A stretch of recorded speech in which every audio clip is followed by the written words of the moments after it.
Hello everyone, welcome to our channel. We are very glad to have you here today. Have you subscribed to the channel? Please share the channel, like, share the joy with others and let us grow together. We'll be glad to see this channel grow over time and as we make an impact to your lives and make such significant influence. Now, have you ever thought about retiring?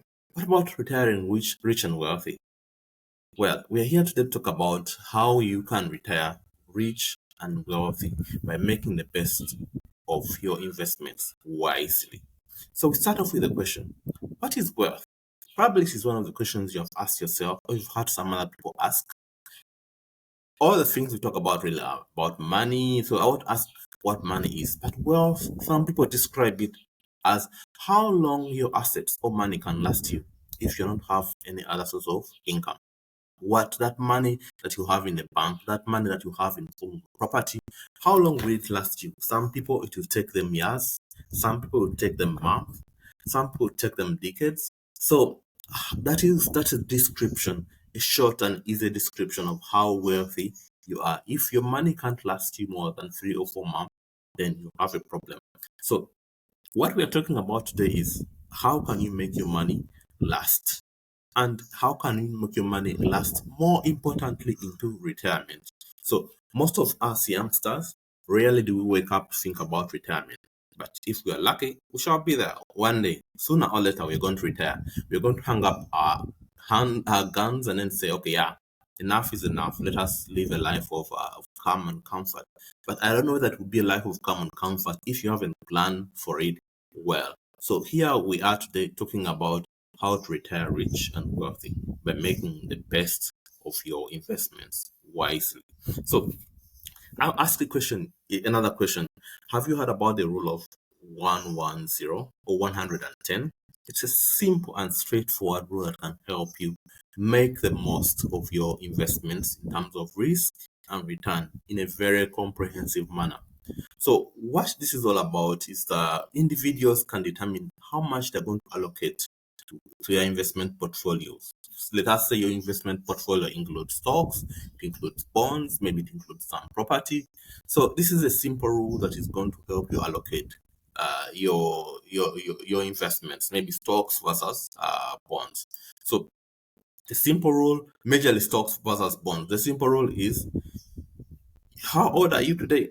So the rule is going to suggest that if you take your age today and subtract it from 110, you're going to arrive at a percentage of your portfolio you're going to invest in stocks and the rate and the balance what you're going to invest in bonds on fixed income. This simple rule provides a straightforward point for asset allocation that aligns with your individual's risk tolerance and of course the stage in life. When you're investing, you also think about how old you are. How old you are will determine where you're going to place your investments. You don't want to place your investments in very risky assets when you're about to retire. The market could crash, and there you go with your retirement goals with the market. So it's important that you place your investments where they're safe, depending on how long you have to retire. So it's also important that when you're talking about this, you can also look for an investment advisor to give you more clear advice on how this is supposed to go. Remember, this is not investment advice that you can use in your investment planning, but it is just information that can help you have a clear discussion with your investment advisor. So, supposing today you are 45 years old, how would this rule work for you? It is simple. Get 110 and subtract 45 from it. That would approximately give you about 65. So what you have as 65 is what you're going to put into your stocks. And the remaining, you're going to put into the bonds or fixed income. So one could raise your eyebrows and wonder, oh, really? Am I going to put the whole 65% of my proportion into stocks? Because remember, sometimes we have known that stocks can be really, can fluctuate from highs and lows almost on a very regular basis. So for some people, this could be a scary bit. But over time, we have learned that money that is put in the stock market actually grows a lot more than money that is put into the bonds because the returns on the stock market are way higher than the returns in the bond market. And also remember, this is just a rule. You could make it a little bit different. If you say that, if the answer that you had is 65, maybe you could say, okay, let me reduce this to about 55, such that I can put the balance in bonds, because I feel safer that way. Remember, this is just a rule of the thumb. So it's just going to help you invest wisely. I have a guide on how to invest depending on your age. Please check the link in the notes, and then you'll see how to invest at an early age and how to keep on shifting or changing your investment. But this basic rule is telling you that if you're 45 today, put 65 of your funds of your portfolio in stocks, and the remaining balance you put it into fixed income, or what we refer to as bonds. So a few things to consider. Of course, we have just talked about how risky the stock market is. Risk tolerance is very important. You must also discover what is your comfort level in terms of how much you can buy it as risk. Market volatility is a real thing. It happens almost on a daily basis. Potential losses can influence how your asset allocation decisions should be made. Because if you fear loss, then maybe the stock market is not it's not good for you. But the rule focuses on the fact that, if you're 45 today, you have a certain number of years until you get to retirement. So it gives you enough time to recover. As you clock towards your retirement age, then your proportion changes in line with how many more years you have to retirement. So risk tolerance is a very key thing that you need to take note of. Don't put your eggs in the stocks if you are scared of losing your money. Sometimes the money will be lost, but you have time to recover. The same portfolio can grow and even be bigger than what it was after market crash.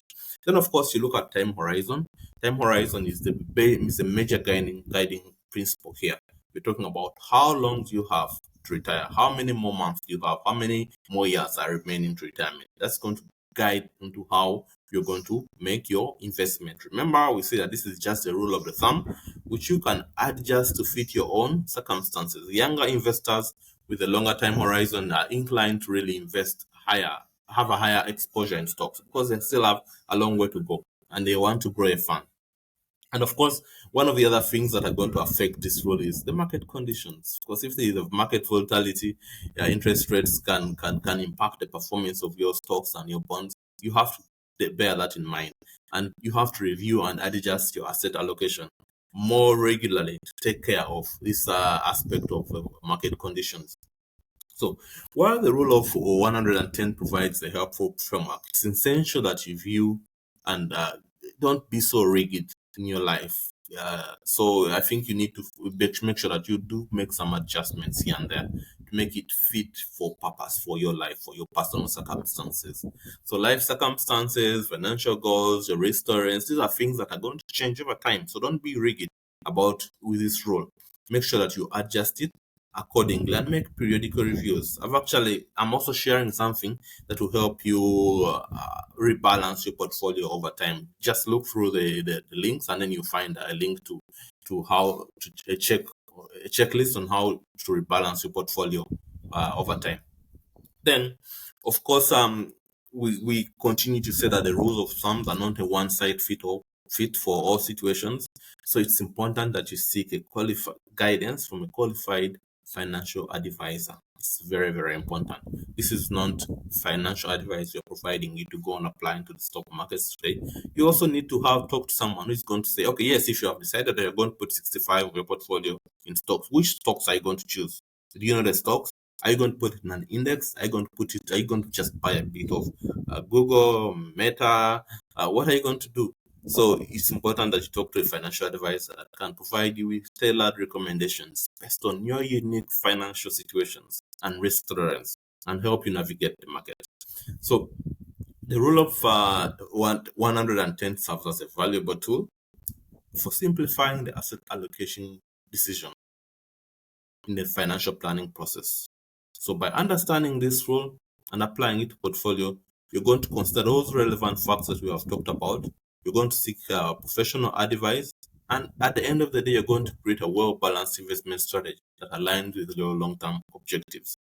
Remember, at the end of the day, it is you in this fight. It is you are the man in the arena. So you have to make that decision yourself. At the end of the year, you need to rebalance your portfolio. You need to review your portfolio regularly because your years keep changing and your circumstances keep changing, the markets keep changing, and you have to align yourself with these changes. I hope this has been a clear and useful way of providing information. I hope you have enjoyed it. Please, if you have liked it, like the video.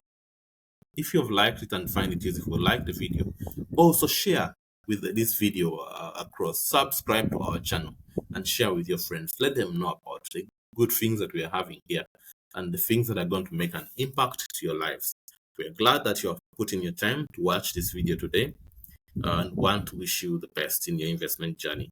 Stay with us, stick with us. We have a lot more that is coming up. Bye bye.